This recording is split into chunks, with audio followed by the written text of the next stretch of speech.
So episode 8 is pretty much just going to be covering the sensitivity analysis of the document.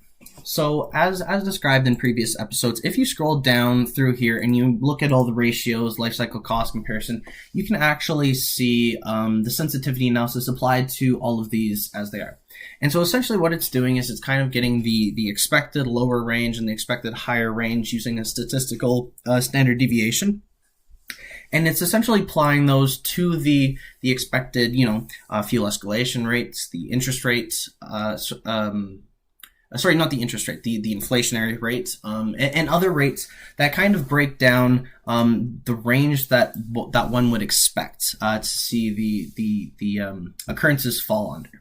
Right. So also, what using this band of the statistical analysis, this is also essentially showing you a sensitivity analysis. And although it's not giving you a very good grasp over the range, as opposed to something like this, where it kind of like shows you, here's the expected, here's the lower limit, here's the upper limit, all in a single thing, and you can kind of go, okay, well, this is going to cost a lot more if interest rates are a lot higher, and et cetera, et cetera.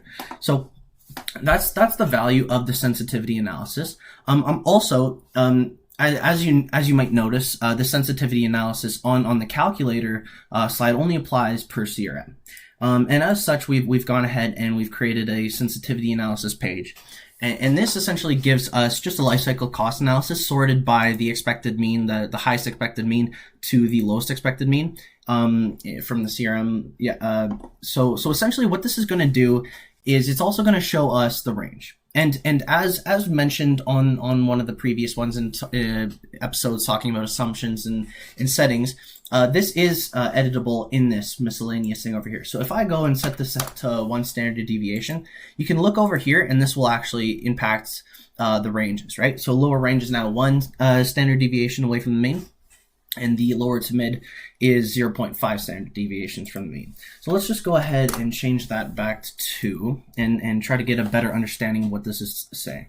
So as you might notice, there are some variations in the coloring just because some are more cost effective when they actually have lower interest rates or inflationary rates and lower fuel escalation rates, and some are more ineffective when they have higher rates, et cetera, et cetera. It is good to understand, the range of values that are applying. So for CRM 8, for instance, right, we're expecting that given the historical fuel rates and everything like that, we expect it to be about $51,000 and $740, right? But let's say, for instance, that given historical information, we're expecting the standard deviation over the long-term 20-year forecast to be about 1%. We're essentially applying an extra percent on top of the fuel escalation rate for the upper limit, and we're essentially subtracting that extra 1% from the expected mean of the lower limit to essentially get that range and kind of give a grasp on, okay, well, if the standard deviation over a 20 year is going to be that, then really all the occurrences given a normal distribution are going to fall, 68 are going to fall within the lower mean and the upper mean, and then 97 or something like that would fall within and although you do have to be cautious about using that exact theory and holding that's 100% true, this does actually give a little bit of value in terms of understanding the range of outcomes, not only for life cycle cost analysis, but you'll also see that we've done one here for net savings as well to get a little bit of a better grasp on the sensitivity analysis of net savings.